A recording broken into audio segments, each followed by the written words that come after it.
Salut à tous et à toutes, c'est Florent dans la chaîne Hobby Figurines et on se retrouve pour une nouvelle vidéo, donc une vidéo unboxing sur un vaisseau de la gamme X-Wing, le bombardier Scrugg H6, donc un paquet d'extensions Scum et Rebelle que j'ai eu pour le prix de 21,90 €. Pourquoi Scum et Rebelle? Car il est essentiellement Scum mais il a une carte pilote Rebelle qui vous permet de jouer bien sûr dans la faction Rebelle. Donc ce petit paquet d'extensions est un petit vaisseau, comme on ne pourrait le croire, il pourrait être un gros vaisseau, mais non, car il tient sur un petit socle, donc c'est vrai qu'il est beaucoup plus gros qu'un vaisseau traditionnel. Il est assez imposant, mais il est bien évidemment dans la catégorie de petits vaisseaux. Donc ce paquet d'extensions contient 19 cartes, 17 marqueurs, 2 cadrans de manœuvre, donc celui pour les Scum et celui pour les Rebelles, un vaisseau en plastique peint bien évidemment qu'on voit en façade. Donc je vais pas m'attarder là-dessus, je vais passer à l'ouverture de la boîte.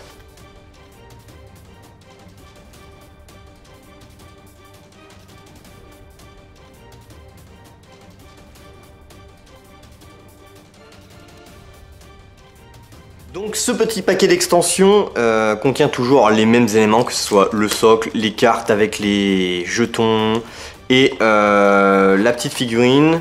Donc pièce toujours importante que je précise à chaque fois, ces petites pièces, donc ce sont les attaches pour les cadrans de manœuvre à ne pas perdre, à garder précieusement de côté.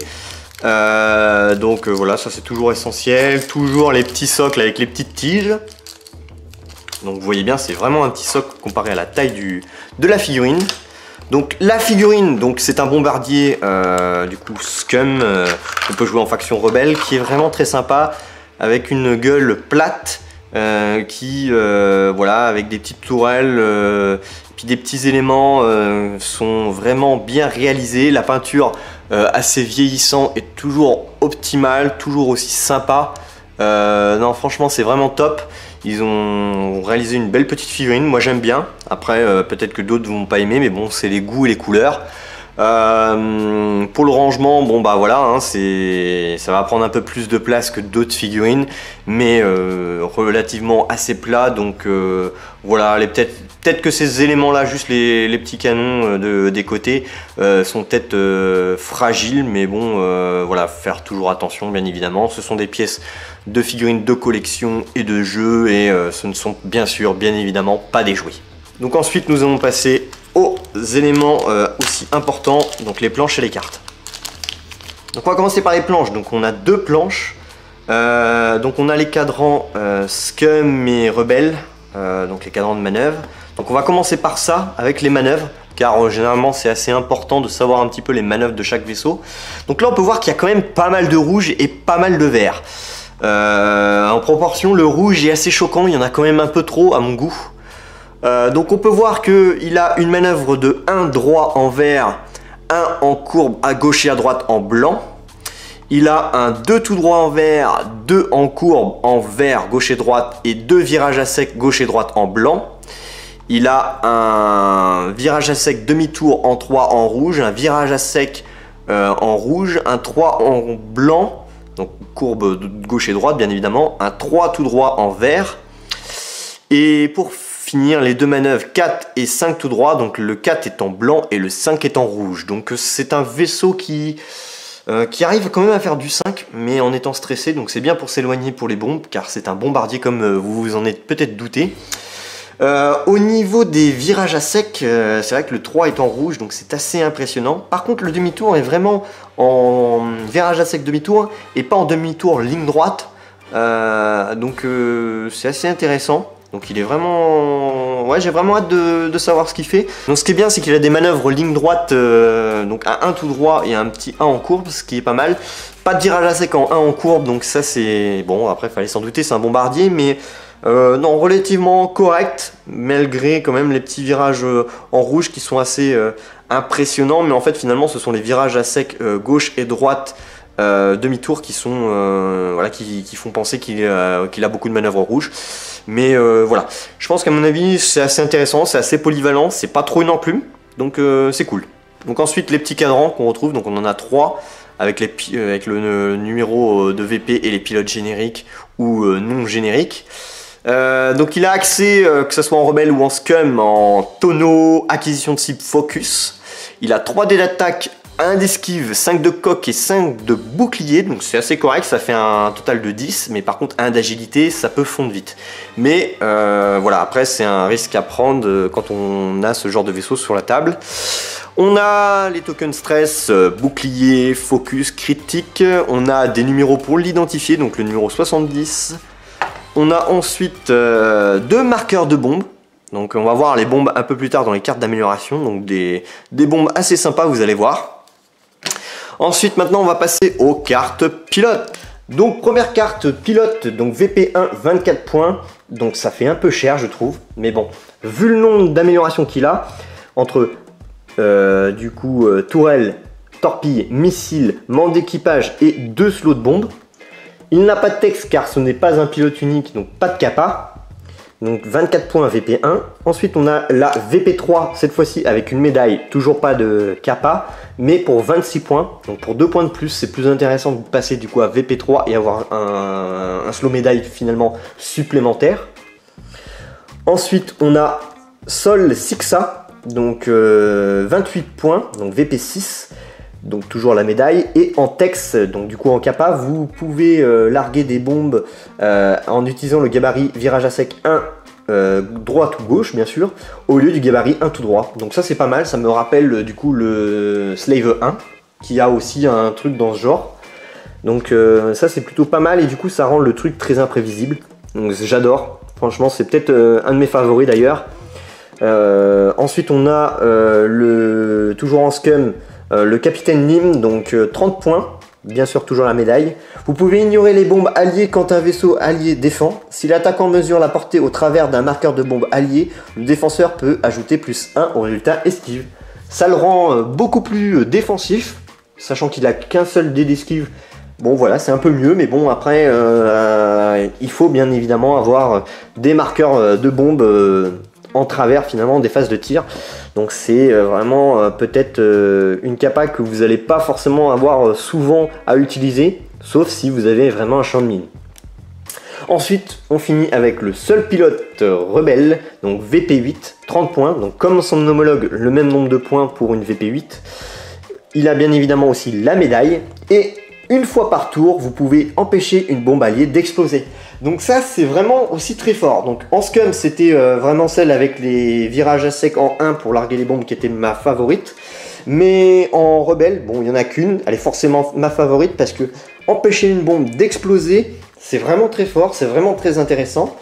Donc bon, bien sûr l'adversaire va savoir plus ou moins quand est-ce que vous allez la larguer, sauf si vous êtes vraiment pas très fut-fut et que vous savez pas vraiment très bien jouer. Mais là évidemment c'est quand même bien de retarder des bombes et d'attendre que voilà, un gros bousin qui n'a pas trop de manœuvre ligne droite et qui est stressé, ionisé, quoi que ce soit, fonce dedans. Là au moins vous pouvez attendre un tour ou deux si vous êtes un peu juste, c'est vraiment génial.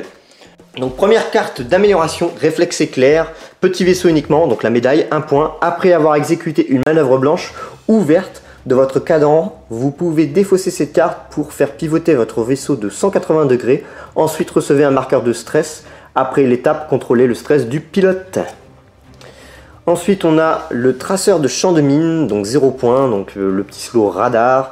Quand la mise en place après l'étape placer les forces, vous pouvez défausser n'importe quel nombre de vos cartes d'amélioration bombe équipées, placer tous les marqueurs de bombe correspondant dans la zone de jeu, apporter 4+ de vaisseaux ennemis. C'est vraiment très bien parce que du coup vous allez créer d'autres débris sur la table, sauf que là ce sont des bombes, et du coup votre adversaire va essayer de se positionner différemment, prendre un autre chemin pour éviter tout ça. Pour 0 points, c'est vraiment très bien. Ensuite, on a la tourelle synchronisée, donc 4 points, portée 1, 2, 3 dés d'attaque, attaque, acquisition cible. Je suis pas fan de ce genre de truc. Quand on a une acquisition cible, ça veut dire qu'on se concentre sur un seul vaisseau, et quand on a plusieurs vaisseaux en face, c'est pas terrible. Attaquer un vaisseau, même un vaisseau situé en dehors de votre arc de tir, donc ça c'est logique comme toutes les tourelles. Si le défenseur se situe dans votre arc de tir principal, vous pouvez relancer un nombre de dés d'attaque pouvant aller jusqu'à votre valeur d'arme principale. Donc ça c'est génial, c'est vraiment très bien. Donc, mais par contre ça incite vraiment à faire du frontal. Et bon bah voilà, après c'est un choix à avoir, mais 3 dés d'attaque relançable, ouais c'est pas mal.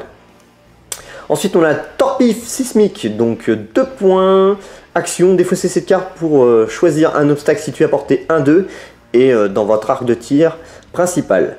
Chaque vaisseau situé à portée 1 de l'obstacle lance un dé d'attaque et subit tous les résultats dégâts ou critiques obtenus. Ensuite, retirer l'obstacle, bien évidemment. Donc ça, c'est pas mal. D'ailleurs, pour déblayer tout simplement les champs d'astéroïdes qui se trouvent en face, etc. Et puis pour des nuits ou des choses comme ça, ça peut vraiment être très violent. Ensuite, missile de croisière, 3 points, un dé d'attaque, portée 2-3. Donc attaque, acquisition de cible, défausser cette carte pour effectuer cette attaque. Vous pouvez lancer un nombre de dés d'attaque supplémentaire égal à la vitesse de la manœuvre que vous avez exécutée à ce tour, jusqu'à un minimum de 4 dés supplémentaires. Donc là c'est vraiment très fort parce que du coup vous faites une manœuvre de 4, donc du coup 4 plus 1 ça vous fait 5 dés d'attaque sur une phase. C'est vraiment très fort. Moi j'aime bien ce petit missile, 3 points, c'est pas dégueu. Donc on l'a 2 fois. Ensuite, on a Cat Bane, donc membre d'équipage, racaille uniquement, 2 points.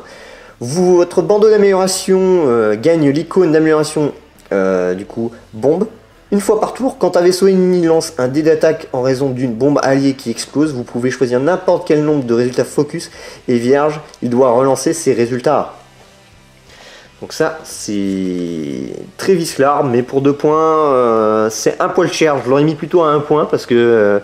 voilà, c'est pas, je trouve ça un petit poil cher quand même, mais bon, c'est quand même assez sympa. Ensuite, on a générateur de sous-munitions, donc 3 points. C'est ce qu'on a vu du coup, la petite bombe qu'on a vue en token. Quand vous révélez votre manœuvre, vous pouvez larguer un marqueur de sous-munitions. Ce marqueur explose à la fin de la phase d'activation.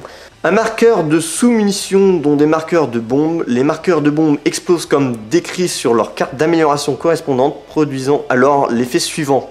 Donc marqueur de sous-munitions. Quand ce marqueur de bombe explose, chaque vaisseau situé à portée 1 du marqueur lance 2 dés d'attaque et subit tous les résultats dégâts ou critiques obtenus. Ensuite, défausser ce marqueur. Donc 2 slots de bombes, donc du coup ça incite à avoir un vaisseau vraiment avec 2 slots de bombes et pas un seul. Mais voilà, pour 3 points, ça reste correct. Et ce qui est pas mal, c'est que bah voilà, vous pouvez la larguer indéfiniment. Voilà, c'est pas voilà une carte que vous allez défausser. Donc ça, c'est plutôt très fort, surtout pour 3 points. Ensuite, on a R4E1, donc un droïde racaille, 1 point. Vous pouvez effectuer des actions de vos cartes d'amélioration torpille et bombe, même si vous êtes sous l'effet du stress. Alors ça, c'est très très fort. Après avoir exécuté une action de la sorte, vous pouvez défausser cette carte pour retirer un marqueur de stress de votre vaisseau. Mais c'est un droïde, donc un droïde unique, donc du coup vous pourrez l'équiper seulement sur un vaisseau. Et notamment, bah voilà, ce bombardier scum est vraiment très bien tombé avec cette carte. Et pour finir, on a Avoc, 0 points. Bombardier, du coup ce bombardier là, donc le Skrurg H6, donc excusez-moi si j'ai du mal à le prononcer. Votre bandeau d'amélioration gagne l'icône radar et droïde et perd l'icône d'amélioration membre d'équipage. Vous ne pouvez vous équiper de cartes d'amélioration droïde non uniques. Donc en gros, c'est vraiment fait pour ça. Et voilà, ce unboxing est terminé. Donc on a vu finalement un nouveau vaisseau en vidéo. On a vu son contenu qui est vraiment très intéressant. Un bombardier qui est riche en amélioration, avec une grande capacité, un poil cher, il n'esquive pas beaucoup. Il a quand même 10 unités de PV, donc 5 points coque, 5 points de bouclier. Mais 3 dés d'attaque, donc ce qui rend très très fort à portée 1 avec 4 dés d'attaque. Donc encore, ce qui est vraiment très riche, c'est vraiment son contenu. Et puis ses pilotes, il y a vraiment 2 pilotes qui m'ont bien plu. Donc le pilote rebelle, qui est très intéressant pour retarder les bombes. Et puis bah, l'autre avec ses virages à sec pour larguer ses bombes au lieu du 1 tout droit. C'est vraiment génial. Donc voilà, donc n'hésitez pas à rejoindre la page Facebook X-Wing France, voir lien dans la description. À vous abonner à la page Facebook et YouTube si ce n'est pas fait. Et donc du coup, on vous retrouve pour de prochaines vidéos. Salut à tous, à toutes!